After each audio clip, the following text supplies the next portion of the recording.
दोस्तों, आज हम आपको बताएंगे तिहाड़ जेल और उनकी काली रातों के बारे में। दोस्तों, बड़े बड़े बदमाश भी जब पहली बार तिहाड़ जेल की सलाखों के पीछे पहुंचते हैं तो यह सोचकर परेशान रहते हैं कि पहली रात उनके साथ क्या क्या होगा। उनकी सिटी बिटी गुल हो जाती है। मर्डर, लूटपाट, डकैती, रंगदारी और किडनैपिंग जैसे अपराधों में शामिल बदमाश भी जब पहली बार तिहाड़ जेल की सलाखों के पीछे पहुंचते हैं तो उनके पसीने छूट जाते हैं, यह सोचकर उनकी पहली रात को उनके साथ क्या क्या होगा। उनके दिमाग में सबसे बड़ी दहशत यह होती है कि उनके साथ दबंग कैदी सुडौल तो नहीं करेंगे। कुछ कैदियों के लिए यह सुधरने का वक्त होता है तो कुछ के लिए यह जुर्म की दुनिया में कदम रखने की यूनिवर्सिटी बन जाती है। वो जब जेल से बाहर निकलते हैं तो ग्रेजुएट हो जाते हैं, यानी पूरी तरह से क्रिमिनल प्रवृत्ति के। यह जानकारी 100 से अधिक कैदियों से बात करने के बाद मिली है। खुद इन कैदियों ने बताया कि ऐसे मामले हर रोज देखने को मिलेंगे जिसमें पहली बार जेल में आने वाला कैदी दहशत में न रहा हो, वरना अधिकतर लोग डरते ही हैं।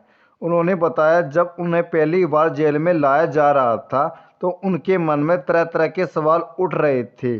सबसे बड़ा डर पहली रात को उनकी इज्जत बचाने का था। दूसरा सवाल, उनसे कैसे कैसे काम करवाए जाएंगे। उनकी पिटाई तो नहीं की जाएगी या उन्हें इन परिस्थितियों में जेल में रखा जाएगा।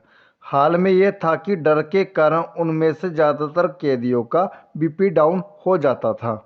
लेकिन जेल में जब पहली रात ठीक ठाक निकल गई तो उनमें हौसला आ गया। यह हौसला गुजरने वाले दिनों के साथ साथ बढ़ता चला गया, खास तौर से रात ठीक ठाक बीतने के बाद।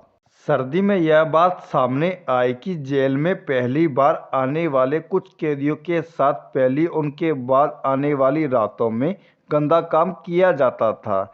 यह दुष्कर्म दबंग कैदियों के साथ करते थे, लेकिन आम तौर पर उनकी शिकायत नहीं की जा सकती थी। जो कैदी इसका विरोध करते थे उन्हें दबंग कैदी बुरी तरह से पीटते थे। पिछले साल एक कैदी के साथ सोडोमी का केवल एक मामला ही ऑन रिकॉर्ड सामने आया था, वरना अधिकतर जेल की चार दीवारों के अंदर ही दफन होकर रह जाते थे। कैदियों ने बताया कि कमजोर कैदी या छोटे मोटे अपराध करने के जेल में आने वाले कैदियों के साथ वहां के कुख्यात कैदी अपना काम करवाते हैं। वे अपनी बैरक साफ करवाते हैं, रात को बिस्तर बिछवाते हैं और कई बार अपने हाथों और पैरों की दबाने के अलावा मालिश भी करवाते हैं।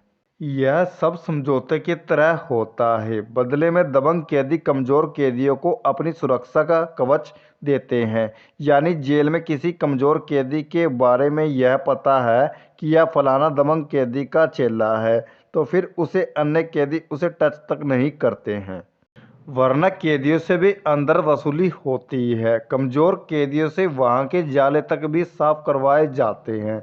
तो दोस्तों, ये थी तिहाड़ जेल उनकी काली रातों की सच्चाई। आपको हमारी जानकारी कैसी लगी हमें कमेंट बॉक्स में ज़रूर बताएं और इस वीडियो को ज़्यादा से ज़्यादा शेयर करें। धन्यवाद।